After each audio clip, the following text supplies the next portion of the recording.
Hi, I'm Beardmohbox, and these are what I think the 5 most interesting defenses going into this season are. A disclaimer, like the last time, this isn't necessarily who I think will be best, but rather right now, as we know nothing, which teams have the most promise considering new players. For example, the Broncos aren't going to be up here because we know all about them. It's mostly the same guys coming back, and barring any significant injuries, they should be just as good this year as they were last year. And I'll also be doing honorable mentions at the end like I did last week. So at number 5 we have the Washington Redskins and the Atlanta Falcons. This one was a tie that I couldn't avoid. The Redskins are here of course because of their huge free agent splash in securing the services of Josh Norman, but their draft was sneaky good too. Sua Cravens is a dream strong safety linebacker hybrid, and if Kendall Fuller is anything like his brother, the Redskins have got themselves a good player who will only be expected to be a third string cornerback for the next few years.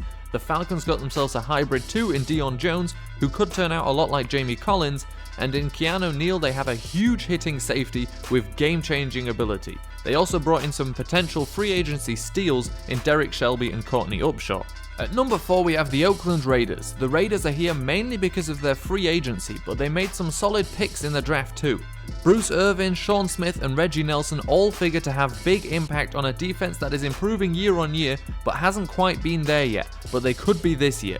The Raiders made their first 3 picks in the draft defensive ones and may have struck gold with Kyle Joseph. He's a big time hitter and a big time playmaker. He does come with injury concern, but if that's not an issue then look out for this defense. With a solid defense anchored by one of the best young players in the NFL in Khalil Mack, the AFC West division title talk is real. At number 3 I have the Chicago Bears. If this list was based on which defenses will improve the most, then the Bears would be number 1 without a doubt, but that's mostly based on how bad their linebackers were last year. They improved the group, which ranked among the worst in the league in free agency, snagging Jarrell Freeman and Danny Trevathan to fill up the 2 middle spots. The only positive in this group last year was Pernell McPhee, and with him and the 2 new veterans, the Bears have a very good group already. That puts Leonard Floyd into a great position to succeed. With these 3 guys in the group, the Bears can use Floyd as a pass rush specialist. Defense of course is made up of more than just linebackers, but the rest looks promising too. Adrian Amos and Eddie Goldman both made the NFL All-Rookie team last year, and promising corner Fuller is entering his 3rd year. Number 2, Jacksonville Jaguars. I'm not going to bore you, the Jaguars defensive rookies are probably the most talked about rookie class in the NFL. Both Jack and Ramsey do now have meniscus issues following Ramsey's injury in training camp, and a lot rests on how affected they'll be by those injuries. But don't get it wrong, this group was already significantly improved headed into the draft. They signed the number 1 rated free agent in Malik Jackson and found themselves a bona fide starter at free safety in Tashawn Gibson. Prince Amukamara already made the secondary much better, and now they enter the new season with 3 starters at corner. The guys already there have some talent too. Telvin Smith established himself as one of the best this year, and Jarek Odrick, Paul Posluszny and Jonathan Cyprien are all good too. And finally, Dante Fowler's first season playing is just another reason this defense is so interesting.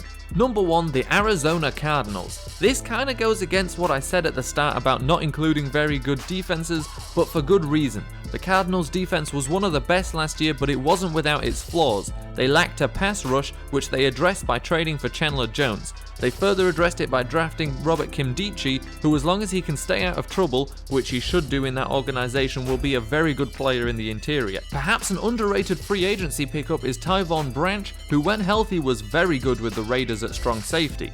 The final and perhaps most important thing making this team so interesting is how well Tyrann Mathieu returns from injury. Headed straight for Defensive Player of the Year before his injury, the Cardinals defense showed how important he was once he was gone.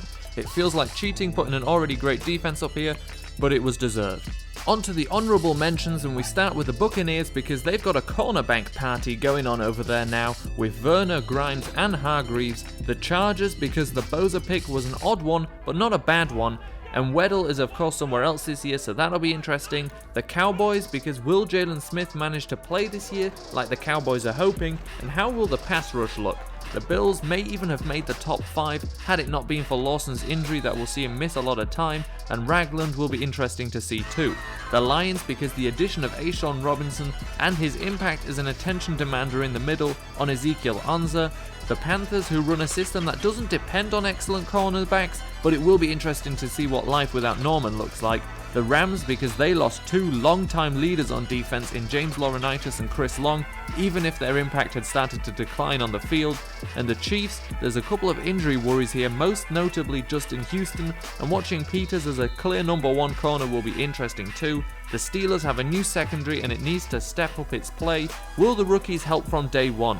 The Dolphins, they let a lot of guys walk, but the resurgence by Mario Williams would negate that. And the Broncos, largely the same faces, they'll probably still be very good, but will bad offense finally slow them down? And the final one, the Browns, they had a huge exodus of players, but there are intriguing new faces such as the number 1 and 2 sack leaders in the FBS last year, and Scooby Wright, who had an insane 2014 season, but was then limited by injury. However, it's worth considering that Miles Jack and Jalen Smith both had injury concerns, with Smith not even expected to play this year, and they were still taken early in the second round.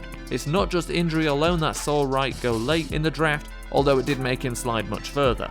If there's a team I didn't mention, it's because they suck. Go on, get out of here. Okay, that's not actually why. It's more likely because they didn't change that much, although every team obviously is interesting at the start with new players, some just aren't as interesting as these. And that did make me think about the Giants actually, who I didn't mention, but they spent big in free agency, so it will be interesting to see how those new players work out for them. But that, I think, does cover everyone who's changed enough to be worth mentioning. Hey, welcome to my end slate, a great place to watch another video or subscribe. Clicking on the video will send you to the previous video. Revolutionary, am I right? And clicking on my face lets you subscribe. I wonder how I came up with such a flawless system. Self-promotion aside, I do hope you enjoyed this video.